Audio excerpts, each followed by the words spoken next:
পয়লা September 2025-এ সম্মানীয় supreme কোর্টের তরফ থেকে শিক্ষক শিক্ষিকাদের টেট সংক্রান্ত জাজমেন্ট এবং তার পরবর্তী সময়ে যে রিভিউ পিটিশন দাখিল হয়েছিল তার হিয়ারিং কমপ্লিট হয়ে যাওয়ার পর সেখানে যে রিভিউয়ের পর যে ফাইনাল জাজমেন্ট এসছে, তো তারপরে একটা নতুন পরিস্থিতি কিন্তু তৈরি হয়েছে।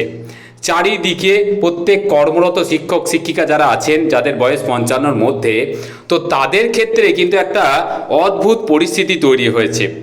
একদিকে বয়স, সংসার, স্কুল, তার পাশাপাশি কিন্তু টেটের প্রস্তুতি। সত্যি এ একটা কিন্তু কঠিন পরিস্থিতি।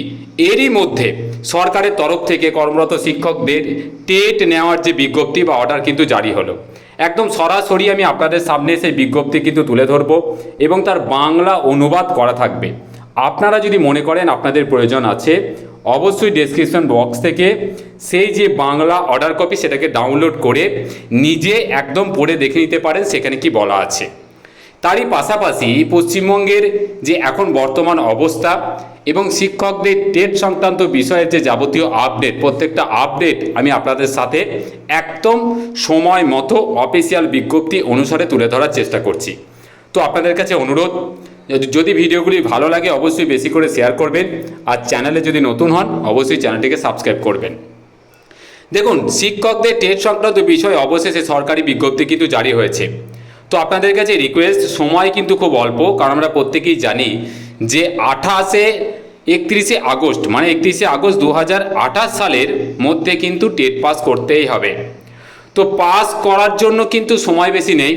তো আপনাদের কাছে রিকোয়েস্ট করব, একদিকে যেমন আন্দোলন চলছে চলুক, তার প্রস্তুতি চলছে চলুক, কিন্তু তার পাশাপাশি একটু একটু করে কিন্তু প্রস্তুতি নিতে শুরু করুন।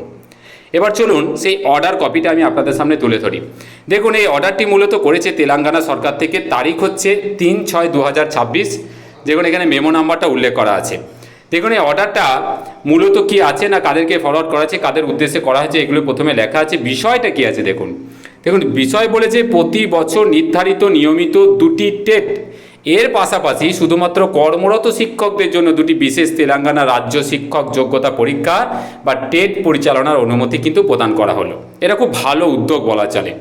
এরা বলতে চাইছে তেলেঙ্গানা সরকার থেকে যে প্রত্যেক বছর যে 2টি করে টেট, যেটা ফ্রেশার্স ক্যান্ডিডেটদের নেওয়ার কথা, তার পাশাপাশি অতিরিক্ত 2টি করে টেট কর্মরত শিক্ষক শিক্ষিকাদের জন্য তারা আয়োজন করার কিন্তু সরকারের তরফ থেকে অনুমতি দেওয়া হয়েছে তাদের বোর্ডকে।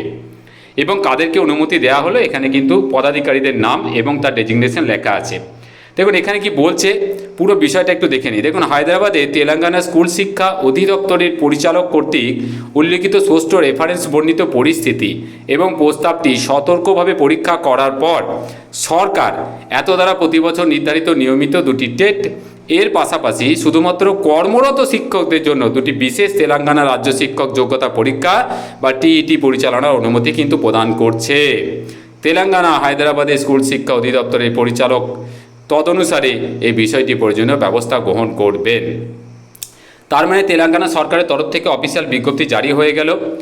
ওদের ওখানে ফ্রেশার্স ক্যান্ডিডেটদের জন্য বছরে যে 2টি টেট পরীক্ষা, তার পাশাপাশি কর্মরত শিক্ষকদের জন্য কিন্তু আলাদা করে 2টি টেট প্রত্যেক বছর আয়োজন করা হবে। এবার বিষয় হচ্ছে প্রত্যেক বছর বলতে আমরা জানি যে 2028 সালের 31শে আগস্ট পর্যন্ত ঠিক যতগুলি টেট করা যায় ততগুলি কিন্তু করা হবে। তো একটি রাজ্য সরকার সুপ্রিম কোর্টের রিভিউ জাজমেন্ট পাস হওয়ার পর অবশেষে কিন্তু তারা শিক্ষকদের টেট নেওয়ার সিদ্ধান্ত নিয়েছে এবং তারা কিন্তু অর্ডার জারি করেছে। দেখুন, চারিদিকে বিভিন্ন আন্দোলন অবশ্যই চলবে।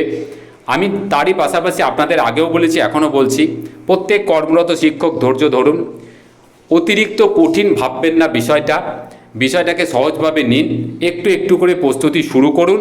অবশ্যই আপনারা কোয়ালিফাই করবেন এবং আপনাদের কোয়ালিফাই করানোর জন্য যত রকম সহযোগিতা আমাদের দ্বারা হবে আমরা অবশ্যই করব, কারণ আমরা সকলেই কিন্তু একই পথের পথিক। তার জন্য অবশ্যই free coaching, free class, free mock test এবং MCQ এর ব্যবস্থা থাকবে। তো আপনাদের কাছে অনুরোধ, দয়া করে চ্যানেলটিকে বেশি করে সাবস্ক্রাইব করুন, বেশি করে ফলো করুন, আর পরিচিতদের মধ্যে বেশি করে শেয়ার করুন, যাতে সকলের এই সমস্যার একটু সুরাহা হয়, একটু সহযোগিতা হয়। খুব ভালো থাকবেন, ধন্যবাদ।